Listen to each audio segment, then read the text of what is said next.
کا ہے۔ ابھی ابھی کی بات ہے، ابھی میرے اس سفر میں ایک نوجوان ملا، اتر پردیش کا ہی ہے۔ اب ہر ایک کا نام لے لیں تو ظاہر سی بات ہے ان تک تو یہ باتیں پہنچ ہی جاتی ہیں۔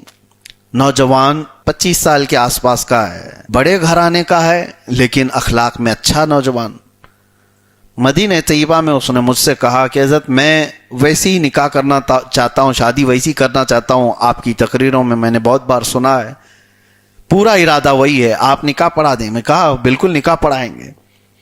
کہا کہ میری ماں کہتی ہے کہ اگر بغیر جہیز کے نکاح کرنا ہے تو ہمارے گھر سے نکل جاؤ، تو اتنا اچھا ہے، ہینڈسم ہے، ساری چیزیں ہیں، لوگ اسکارپیو تو کم سے کم دے ہی دیں گے، یعنی وہ بکرا ہے جس پر انویسٹ کیا گیا ہے قربانی کے لیے۔ یہ کیا رواج ہے؟ یہ ماں باپ آڑے آ جاتے نوجوانوں کو۔ اس وقت میرے عزیزو ایک حدیث میں اور سناتا ہوں، ماں باپ کی فضیلت، ماں باپ کی فرمان برداری سب اپنی جگہ پر، ان سے بدتمیزی اور ان کی بے ادبی اجازت نہیں اسلام میں، لیکن ایک قانون میں آپ کو بتاتا ہوں، لا طاعت مخلوق فی معصیت الخالق، اللہ کی نافرمانی میں پھر کسی بندے کی اطاعت ہو ہی نہیں سکتی۔ کوئی بندہ اگر اللہ کی اطاعت میں حکم دے رہا ہے، وہ میرا باپ ہو، میری ماں ہو، تو ہمیں سر جھکا دینا ہے کہ یہ شریعت کے مطابق ہے۔ شریعت سے ہٹ کر کے کوئی حکم آیا تو پھر باپ بھی نہیں، ماں بھی نہیں۔ ہمارے لیے سب سے پہلا حکم ہے میرے رب ذوالجلال کا، پہلا حکم ہے اللہ کیا چاہتا ہے، میرا نبی کیا چاہتا ہے، رسول کریم صلی اللہ تعالی علیہ وسلم کی رضا کیا ہے، یہ پہلے آپ دیکھیں۔ نوجوانوں کو یہ میں قانون دے کر کے جا رہا ہوں، شادی خوب اچھی کرو، تمہاری استطاعت تمہاری حیثیت کے مطابق کرو ساری چیزیں۔ ہاں کچھ لوگوں نے بہت ہی زیادہ کنجسٹڈ بھی بنا دیا ہے، جیسے وہ جماعتیں چلا چٹی والے لوگ، انہوں نے تو شادی کو پورا ہی وہ ختم کر دیا، نہیں، خالی 1-2 پلی والی 5 روپے کی ٹوپی پہنو، بس نکاح اس میں ہی کر لو، اجلا کرتا، بس اتنا ہی ہے۔ نہیں، خوشی منانے کا حق ہے تمہارے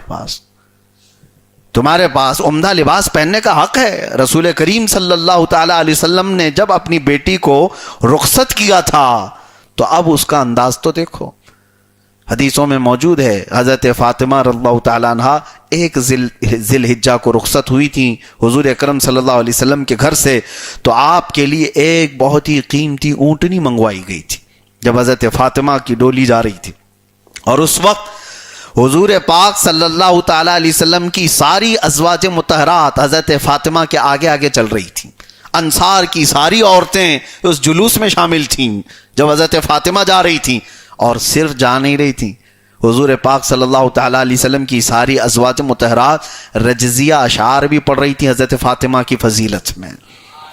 اس میں سب سے پہلے جو اشعار پڑھی حضرت ام سلمہ رضی اللہ تعالیٰ عنہ نے، حضرت ام سلمہ نے ساری عورتوں کو مخاطب کر کے کہا، اے عورتوں آ جاؤ اس جلوس میں، دیکھو اس سواری پر کون بیٹھی ہے جس کو رسول اللہ نے جنتی جوانوں کی سردار کہا ہے۔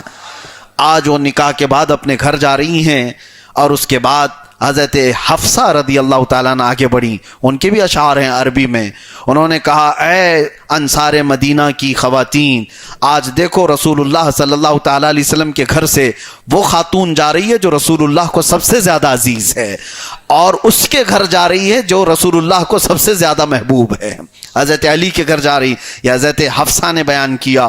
اس کے بعد حضرت عائشہ صدیقہ رضی اللہ تعالیٰ عنہ آئیں اور کہا، اے خواتین، اے مدینے کی عورتیں، سب اپنے اپنے سروں پر حجاب ڈھک لو، اس لیے کہ تم جس کے نکاح کے اس جلوس میں جا رہی ہو اس سے تو اللہ کے فرشتے بھی حیا کرتے ہیں۔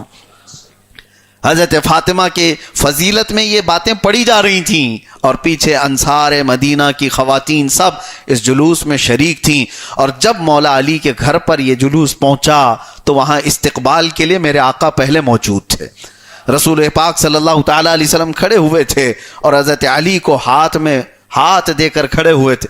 جب حضرت فاطمہ آئیں ان کو اتارا گیا، دلہن کو جب اتارا جاتا ہے، یہ سارا نظام رسول اللہ کے گھرانے کا میں بتا رہا ہوں، پہلے میں نے کبھی اس چیز پر شاید آپ کے سامنے عرض نہ کیا ہو، حضور پاک صلی اللہ تعالیٰ علیہ وسلم اپنی بیٹی کو خود اتارتے ہیں اور حضرت علی کے ساتھ لا کر دونوں کا ہاتھ پکڑ کر کے ملایا اور اس کے بعد پانی منگوایا. میرے آقا صلی اللہ علیہ وسلم نے وضو فرمایا اور اپنے وضو کا بچا ہوا پانی دونوں کے جسموں پر چھڑکا اور فرمایا اے اللہ میں ان سے محبت کرتا ہوں، تو ان سے محبت فرما اور ان کی اولاد میں قیامت تک شیطان رجیم سے ان کی ذریت کو محفوظ فرما.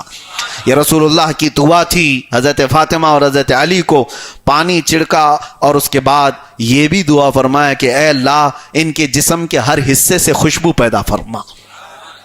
اس کے بعد حضرت فاطمہ حضرت علی کے گھر پر آئی. یہ بیان اس لیے میں نے کہا یہ کیا آپ کے سامنے کہ شادی کے لیے آپ کے پاس حق ہیں، خوشیاں منانا کوئی ناجائز و حرام نہیں.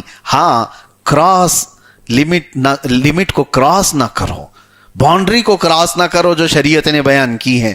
اس ضمن میں ہمارے ہاں جو چیزیں ہوتی ہیں شادیوں میں، عورتیں گھروں کے اندر دلہنوں کو سجا رہی ہیں شادی سے 1 دن پہلے 2 دن پہلے، یا ان کے ہاں کچھ اردو کے گیت گا رہی ہیں، اس سب کے لیے ہم منع نہیں کرتے. خوشیوں کے دن ہیں، ان کو اس کی اجازت ہے. ان کے مہندیاں، ان کی ہلدیاں، یہ اس بات کا خیال ضرور رکھیں. یہ ہلدی مہندی کہاں سے آئی؟ جو بھی ہے، عورتیں مہندی لگاتی ہیں، ہلدی لگائیں. اور دولہے کو کیوں لگاتے وہ تو مجھے نہیں پتا. ہو سکتا ہے پیلا دکھنے کے لیے، کالا بھی ہو تو اجلا دکھنے لگ جائے تھوڑا سا، ہو سکتا ہے یہی مسئلہ ہوگا. باقی ہلدی کا دولہے سے کیا تعلق نہیں معلوم.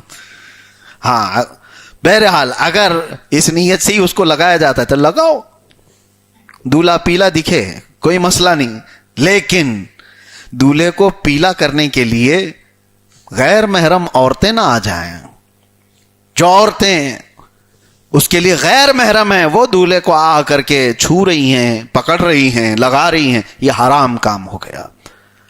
جہاں حرام کی آمیزش ہو گئی وہ ناجائز ہے.